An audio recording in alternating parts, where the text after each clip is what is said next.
In 1964, during his final semester of college in Wisconsin, a 21-year-old man named Harry decided to take an acting class. He believed it would be an easy A, but he also realized he loved acting. And so after he graduates later that year, he and his girlfriend get married, and then they fly out to Hollywood, California, where Harry auditions for Columbia Pictures' New Talent program. And he signs a contract with them that pays him almost nothing. And right away, they start shopping him around for different parts in TV shows and movies, but nobody is interested in Harry. 2 years after he and his wife had arrived in Hollywood, he was offered a speaking role in a movie, although it was a very minor role. And so after Harry goes over to the studio and he films this whole scene and it's all done, one of the producers that was in charge of this New Talent program, he calls Harry over and the guy looks at him and says, "Look, I just gotta shoot you straight here. You're not gonna make it in Hollywood. You're not gonna be a movie star." When Tony Curtis was told to carry groceries across this room in one of his first movies, everybody knew right away, that guy, he's gonna be a movie star. You could see it. And when you did your scene as the bellhop walking around the hotel, I just didn't see it. Harry, after getting this horrible comment made about him, and then he leans across the table and looks at this producer and squints his eyes and says,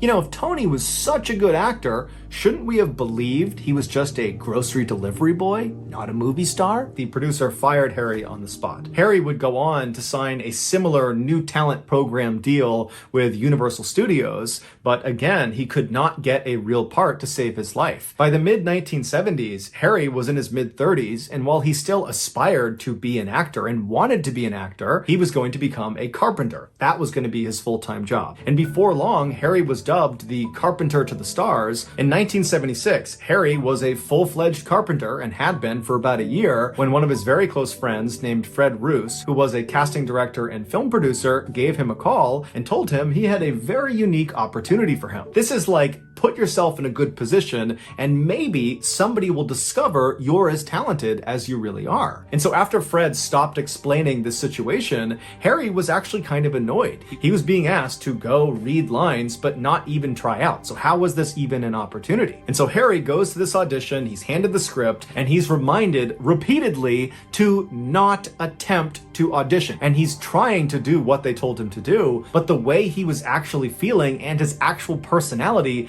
began seeping through. He started coming off as this really grumpy and sarcastic guy that just didn't care about anybody there. Apparently, this is exactly what the director was looking for in one of the characters he was trying to cast. The film director, better known as George Lucas, walks up to Harry, better known as Harrison Ford, and says, "Wait a minute, you are perfect for this movie, Star Wars." And so Harrison Ford said, "All right, I'll play Han Solo."